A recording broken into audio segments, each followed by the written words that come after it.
Terra! E aí, vocês estão acompanhando o mangá de Dragon Ball Super? Como prometido, esse vídeo é a continuação das minhas considerações sobre a saga Moro, a partir do capítulo 51 até o capítulo mais atual, que é o 56. O capítulo 57 já está perto de ser lançado e eu espero também fazer as análises de forma mais pontual aqui no canal. E eu achei necessário fazer uma recapitulação desses capítulos anteriores que eu não analisei. Falando da saga como um todo, eu acredito que o Toyotaro peca na questão de ficar deixando umas pontas soltas, quando ele já poderia ter dado a solução na hora. Coisas bobas, mas que chamam a atenção, como por exemplo, a nave do Sangabou, que quando a gente viu em ação, todo mundo estranhou dela ter chegado em minutos lá em Namekusei. Mas que no outro capítulo foi explicado que ela é uma nave ultra veloz e que não existia nada igual desse tipo. E um outro caso foi o próprio lance do Patriarca ter morrido enquanto os desejos de Porunga eram realizados, que foi também explicado só num outro capítulo, com o fato do Muri ter transferido o status de Patriarca para o Esca.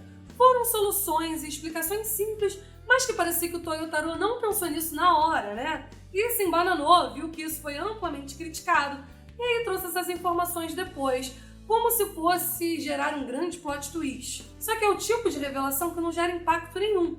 Ou seja, ele corrige uma situação complicada que estava cheia de pontas, mas fica esquisito como narrativa, ocupando diálogos necessários que poderiam ter sido esclarecidos lá na hora. Ainda tá faltando o Toyotaro explicar como que diabos a nave de bandidos presos pela Patrulha Galáctica está dando sopa por aí, justamente na prisão galáctica, o que permitiu que geral escapasse daquele lugar. Eu sei que a Patrulha Galáctica é governada por um rei meio tapado, mas essa pra mim foi de doer, viu? Eu não vou ficar discutindo isso, né? Vai que o Toyotaro perceba esse vacilo e tente se justificar com alguma explicação posterior, dito num momento totalmente sem sentido, né? Um ponto interessante é o Moro dizer que escolheu deixar os dois Saiyajins livres vagando pelo universo. Isso realmente é interessante, tá? Porque mostra que o Moro não vê ameaça alguma nos dois Saiyajins, na patrulha e agora nem no próprio Dai Kaioshin, já que descobriu que ele não tem mais os tais poderes mágicos de selamento dos poderes do vilão. É meio que contar que se eles forem aparecer de novo, só vão dar mais energia de graça pro Moro. Então, matá-los naquele momento ali ou ir atrás deles é irrelevante para ele, quando ele só tem vantagens com os Saiyajins pastando por aí. E isso foi reforçado no capítulo 54, quando ele descobre que Goku e Vegeta são da Terra e estavam treinando para ficarem ainda mais fortes. Ou seja, ele só comeria a Terra assim que os dois tivessem usado o máximo de seus poderes. Inegável que isso esbarra no velho clichê de vilão ganancioso que tem todas as oportunidades de eliminar os seus opositores, mas arruma alguma desculpa esfarrapada para não fazer isso na ocasião. E é a mesma desculpa de sempre, para humilhar alguém, para provar uma superioridade ou para obter ainda mais poder. Não tem como não lembrarmos de Cell, que tinha a chance de acabar com tudo, mas a soberba falou mais alto. Afinal, que mal tinha deixar a galera treinando? Imagina, né? Considerando que o Moro não é o típico vilão passível de redenção, provavelmente isso será o motivo que o levará à sua derrota lá no fim da saga. Bem, algumas considerações que eu tenho a acrescentar. Uma delas é a ideia do Moro mandar os seus capangas procurarem planetas para ele comer, mas antes coletar todas as riquezas existentes no planeta. Tipo, pra quê? Afinal, o Moro aparentemente caga e anda pra humanidade, e os capangas dele só estão vivos para poder ajudar ele na caça a planetas comestíveis. Então qual é o sentido de saquear tudo que tem de valor num planeta e acumular isso? A não ser que o Moro tenha algum objetivo de criar um planeta neutro, onde seus capangas possam viver, desenvolver a sua economia, política e essas coisas. Mas mesmo que seja isso, eu não posso deixar de achar, no mínimo, engraçada a cena onde os capangas de Moro aniquilam os habitantes do planeta azul. E aí tem um baúzinho protegido de correntes. Isso tudo no meio do nada. Sabe aqueles jogos de RPG antigos? Que tu anda no meio do nada, enfrenta uns bichos e ele dropa um baú? Parecia isso. Aliás, esse planeta é o mesmo onde vivia o Pui Pui. E foi legal ter essa referência. E uma outra coisa que infelizmente não é nenhum problema do Toyotaro, eu acho que isso meio que virou regra na franquia, é essa palhaçada de fazer o Buu dormir nos momentos críticos. Foi até engraçado isso em algumas ocasiões em Dragon Ball Super, mas meio que virou um recurso justamente para tirar o personagem de cena. Só porque o personagem, de certa forma, é overpower. o Buu pode até ser fraco em relação ao Goku e ao Vegeta, apesar de que ele ganhou do nada um plus de poder após despertar as memórias do Dai Kaioshin. Ele é um personagem que tem regeneração absurda. Teoricamente não se cansa, pode absorver quem quiser e inclusive ele era imune à magia do Moro.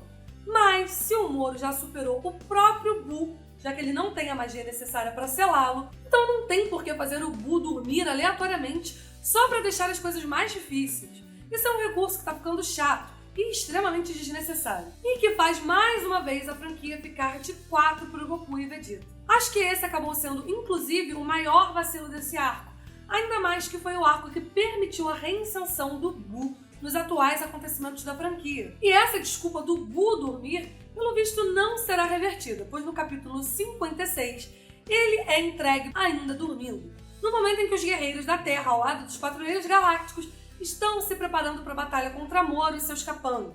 Uma grande sacada do Toyotaro foi inserir no mangá o design dos Yardratins de Dragon Ball Online. Muita gente deve ter estranhado aqueles Zé Gotinhas esquisitos no lugar dos designs dos Yardrats visto no anime de Dragon Ball Z e depois no Torneio do Poder de Dragon Ball Super. Mas a verdade é que o Toriyama, na época de DBZ, não tinha criado um design para os Yardrats, e isso ficou a encargo da Toei. Só que quando o Toriyama se envolveu lá para os anos 2010 no jogo de Dragon Ball Online, vários designs foram criados ou aprovados por ele, e o dos Yardrats do tipo Zé Gotinha apareceram por lá. E Dragon Ball Online é um jogo que tem uma história que é tratado por muitos como uma continuação da história principal. Então, para muitos, os designs desses Yardrats eram os verdadeiros, e o da Toei, não. Só que para complicar em Dragon Ball Super, durante o Torneio do Poder, tanto o anime quanto o mangá mostraram o mesmo design de Yardrat criado pela Toei nos anos 90. E muita gente queria saber onde os benditos Yardrats criados em Dragon Ball Online se encaixavam. E o Toyotaro finalmente deu uma excelente solução, simples, mas funcional, ao mostrar vários tipos de Yardrats, algo parecido com os vários tipos de terráqueos. Assim, ele não criou conflito com os designs inventados pela Toei e nem os criados em Dragon Ball Online ligados diretamente ao autor da obra. Outra coisa bacana foi esclarecer que as forças Ginyu estavam originalmente atacando o planeta Yardrat, antes de serem designados a Namekusei por ordem do Freeza. Antes a gente só sabia que a nave das forças Ginyu estava programada para ir ao planeta Yardrat. Então, a ideia era que eles provavelmente, após resolverem os conflitos em Namekusei, voltariam para atormentar os Yardratins. O local de treino de Goku e Meros no capítulo 52 particularmente me incomodou, porque apesar da ideia de existirem outras salas do tempo ser algo legal, é esquisito o Goku estar disposto a treinar em uma que só dá 3 dias de vantagem em relação à da Terra, que dá 1 ano de vantagem. Por conveniência do roteiro, o Goku fica desnecessariamente longe da Terra, quando lá havia um local ainda mais adequado para ele treinar. E a sala do tempo, indicada por Meros, não impediu o Whis de acompanhar o treino de Goku com o Meros lá de dentro. Então, se o Jaco teve tempo de ir na Terra recrutar patrulheiros galácticos, daria para o Goku ter ido junto com Meros para a Terra e usar uma sala do tempo mais funcional, e sem passar pelo perrengue que o Goku tá passando nesses 2 últimos capítulos. Assim que o Whis levou o Meros de volta para o mundo celestial, o Goku acabou ficando sozinho num planeta desconhecido, sem saber pilotar uma nave direito e, pior, sem poder usar o teletransporte. Pois apesar do mangá não ter explicado, a gente deduz que o Goku tá tão longe de todo mundo que ele não é capaz de sentir ki nenhum. Isso gerou até uma cena de alívio cômico no final do capítulo 56, mostrando o Goku completamente perdido e pedindo informações para alienígenas de como que se chega na Terra. Mas por mais distante que seja o lugar onde Meros levou o Goku para treinar, eu não consigo aceitar que o Goku realmente não seja capaz de encontrar nenhum Ki conhecido e ir fazendo uma parada em cada lugar até achar a Terra. Dava facilmente pro Dendê entrar em contato com Kaiô-sama para que esse encontrasse o Goku, ou mesmo o próprio Kaiô falar com Kaioshin para que esse se teletransportasse diretamente até o Goku e trouxesse ele para a Terra. O próprio Jago conseguiu contactar o Goku, ou seja, ele poderia instruir o Goku a chegar em algum posto da Patrulha Galáctica ou mesmo pedir para alguém lá na Terra expandir o seu Ki, de forma que o Goku pudesse sentir, tal como o Gohan fez uma vez durante a saga do renascimento de Freeza. Enfim, o Toyotaro preferiu criar esse problema aí, uma justificativa para a ausência do Goku na história, e eu particularmente não gostei, tá? Sobre a participação dos Guerreiros Z na Terra, teve lá os seus pontos altos e baixos. A demonstração de poder de Piccolo, mesmo contra aqueles Minions que chegaram primeiro na Terra, foi até legal, mesmo eles sendo bem fracos. Teve gente que achou que o Piccolo foi ingênuo e que o Toyotaro ignorou sua super audição e não percebeu os planos dos Minions. Mas eu não vi nada de errado ali, porque primeiro o Piccolo viu que seria impossível uns caras tão lixos estarem causando os distúrbios no espaço. E segundo que os Minions não estavam cochichando entre si sobre suas reais intenções. Toda a conversa era telepática. E se não fosse a conversa de Dendê com o Jaco, que avisou a eles que eram ligados a Moro, os Minions acabariam fugindo. De qualquer forma, uma outra patrulha de Moro acabou sendo enviada para a Terra, já que a anterior entrou em contato. E foi essa patrulha que proporcionou batalhas realmente interessantes no capítulo 53 a 54, principalmente por conta do vilão 7-3. 7-3 é uma forma de vida artificial que tem uma super habilidade de roubar os poderes dos seus oponentes, apenas segurando em seus pescoços, e essa habilidade foi muito bem explorada nesses dois capítulos, mesmo sendo absurdamente desequilibrada. Foi com ela que 7-3 aprendeu uma técnica em um dos planetas invadidos para abrir um portal e chegar ainda mais rápido na Terra. Ao tocar o pescoço de Piccolo, 7-3 explorou ao máximo as técnicas do Namekuseidin, usando contra o próprio. Além disso, 7-3 tem energia infinita, tal como os androides, ou seja, como se naquele momento o Piccolo estivesse enfrentando uma cópia de si que nunca se cansa. O Piccolo acabou perdendo para 7-3 e acabou sendo salvo por Gohan, que entrou na batalha. A luta do Gohan e 7-3 também foi motivo de orgulho para os seus fãs. No primeiro combate contra o vilão, o Gohan dominou por completo 7-3 com os poderes do Piccolo. Aliás, 7-3 explorou mais os poderes de Piccolo do que o próprio Piccolo em toda a franquia. Até a técnica de gigantificação o 7-3 usou contra Gohan, mas foi inútil. Afinal, como o próprio Gohan disse, não há ninguém melhor do que ele próprio em conhecer as técnicas do seu mestre. Mas como todo shonen tem aquelas reviravoltas, as habilidades do 7-3 com o Piccolo acabaram na hora que o Gohan ia dar o seu golpe final e ele imediatamente usou a habilidade do próprio Moro que ele tinha armazenado para comer o ataque de Gohan. Ou seja, como se não bastasse ter energia infinita, não se cansar, roubar os poderes de quem quer que seja, ele também pode estocar esse poder roubado enquanto não tiver em uso. E não tinha poder melhor para ser usado do que o do próprio Moro, não é? É óbvio que o Gohan e todos os outros foram massacrados, já que a habilidade de roubar energia de Moro causou problemas até mesmo para o Goku e Vegeta, ainda mais contra guerreiros que sequer sabiam direito dessa capacidade. Bom, foi aquela coisa roubada, mas que ao menos serviu para mostrar também que eles não são capazes de enfrentar o Moro e seus aliados. Portanto, o tempo que o Moro deu para o Goku e Vegeta treinarem poderia ter sido bastante útil para que os guerreiros Z treinassem e aumentassem suas habilidades, como nos velhos tempos, que foi o que acabou acontecendo no segundo combate entre os capangas de Moro contra os guerreiros da Terra.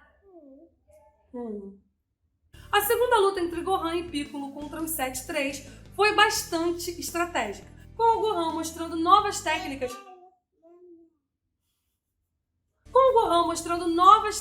que anulavam os ataques copiados de 7-3 e a combinação de ataques que deixaram 7-3 sem escolha, tendo que apelar novamente para a habilidade de Moro. Só que a habilidade de Moro se mostrou inútil contra os androides, já que a força deles não se baseia no Ki convencional. A única decepção foi a ausência do Tenshinhan e dos androides 17 e 18 na primeira batalha na Terra. Olha, uma ausência que eu acho injustificável. O Tenshinhan até dava pra passar, porque o Kuririn disse que não tinha o celular dele. Tudo bem que o Dendê poderia localizar o Tenshinhan lá de cima, mas ainda dá pra passar, vai. Só que fala sério, né? O Kuririn é o marido da 18 e cunhado do 17. Era muito fácil contatar ele. Considerando que a gente está falando de uma ameaça universal, a ausência dos androides naquele ponto da trama era injustificável, que pelo menos foi corrigida no então combate decisivo, iniciado no capítulo 56. Dessa vez, além de todos os androides, todos os guerreiros Z também apareceram pro combate. Até o sempre ignorado Yamcha estava lá para ajudar, né? A gente também teve a luta entre o Vegeta lá no planeta Yardrath